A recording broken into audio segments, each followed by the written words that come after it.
Hola a tots, sóc jo Mateu, alumne de l'IES Campeador, i avui us vaig a presentar el meu treball, Justícia de Pau i Memòria Escrita, Estivella en temps de la Segona República. Així, a l'Arxiu d'Estivella, al Centre Cultural, és on s'ha desenvolupat tota la nostra tasca. Hem vingut així periòdicament per accedir a l'Arxiu Municipal, la peça clau de la nostra investigació. El nostre treball, aleshores, té un triple objectiu. El primer, divulgar i donar a conèixer centres culturals, llocs de cultura, els arxius municipals. Són fonts insaciables d'informació que ens permeten descobrir molt i entendre molt sobre el nostre passat. El segon dels objectius és aproximar-se, per tant, a la història del nostre poble, a la història de l'Estivella republicana, mitjançant una columna vertebral clau, la justícia de Pau. El tercer, per tant, és descobrir què és la justícia de Pau i donar-la a conèixer posant-la en valor, fent una revolució amb unes propostes de millora. La metodologia que hem emprat per a poder assolir els nostres objectius ha sigut variada, usant diversos mètodes segons la naturalesa del treball.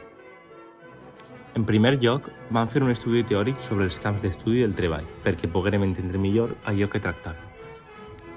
El tractament amb l'Arxiu Municipal d'Estivella fou un poc més complex. Primer, vam triar tant la secció, la del jutjat de Pau, com el període històric, la Segona República. Una vegada elegits, vam accedir periòdicament a l'arxiu, com ja m'he esmentat, per fer fotografies de tota la documentació, que va ser classificada per anys i impresa en quaders a colors per a un millor tractament. Una vegada finalitzat el procés, vam començar l'anàlisi de tot l'arxiu. Una de les dificultats, però al seu torn exclusivitat d'aquesta investigació, rau en aquest tractament amb fonts primàries inèdites. Els arxius que hem analitzat són pràcticament verges, el que ens indica que aquest treball és únic perquè fa el seu mètode de treball. Ens trobem a l'Arxiu Municipal d'Estivella, llocs on hi ha quantitat de caixes amb immensos documents i expedients que ens han permès complir el nostre objectiu. Esbrinar com era la ciutat d'Estivella durant la Segona República a través de la lent del jutge de Pau. Però, què és un jutge de Pau? En temps com el de la Segona República, els jutges municipals eren una figura més d'autoritat dins del poble. A través d'examinar fascículs amb la seva signatura o amb els documents que tractava quotidianament, podem esbrinar i averiguar la història que nosaltres volem aproximar-se, els costums de la societat, la llengua que empraven, la situació de la dona, les seves tasques quotidianes, etc.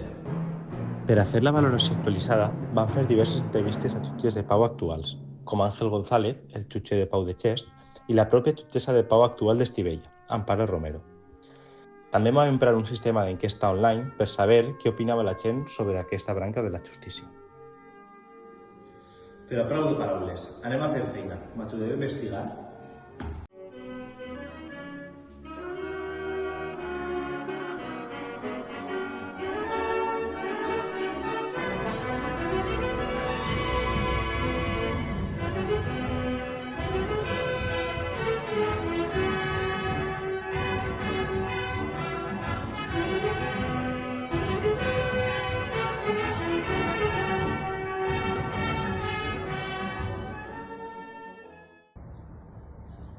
Investigar sobre el passat ens ha permès redescobrir una figura que encara existeix i que té molt que contar.